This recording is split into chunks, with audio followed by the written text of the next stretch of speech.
गांव के किनारे बसे रामेश और रिया बहुत अच्छे दोस्त थे। दोनों की उम्र लगभग 10 साल थी और वे अक्सर गांव के आसपास के इलाकों में घूमा करते थे। एक दिन गांव के बुजुर्ग ने उन्हें एक रहस्यमयी गुफा के बारे में बताया जो गांव के पास के जंगल में छिपी हुई थी।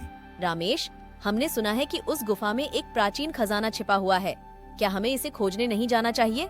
हाँ रिया, ये बहुत रोमांचक होगा। चलो, हम कल सुबह ही चल पड़ते हैं। अगली सुबह रामेश और रिया अपने बैग पैक कर जंगल की ओर चल पड़े। जंगल में घुसते ही उन्हें पेड़ों के बीच एक पुराना और टूटा हुआ मार्ग दिखा। रिया, यह रास्ता हमें गुफा की ओर ले जा सकता है। चलो, हम इसे फॉलो करते हैं। जंगल की घनी हरियाली और अजीब आवाजों के बीच चलते हुए वे दोनों आगे बढ़ते गए। कुछ दूर चलने के बाद उन्हें एक पुरानी और मटमैली दीवार दिखी जिस पर कुछ अजीब निशान बने हुए थे।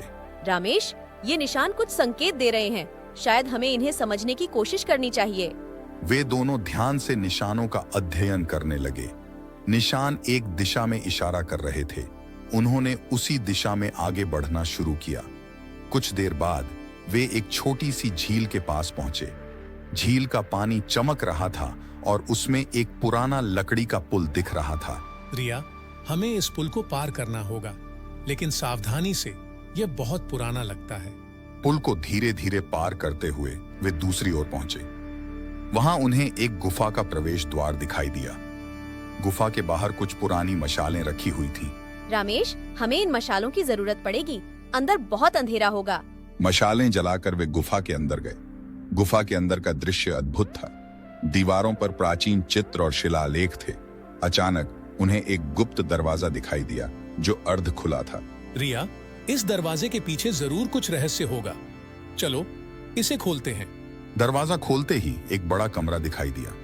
कमरे के बीचों बीच एक बड़ा बक्सा रखा हुआ था। बक्से के ऊपर एक पुरानी ताले की व्यवस्था थी।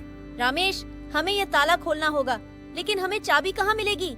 रामेश ने ताले का निरीक्षण किया और देखा कि ताले पर कुछ संकेत बने हुए थे। संकेतों का अनुसरण करते हुए उन्होंने गुफा के एक कोने में एक छोटी सी जगह ढूंढी जहां चाबी छिपी हुई थी। रिया, मुझे चाबी मिल गई। चलो, इसे खोलते हैं।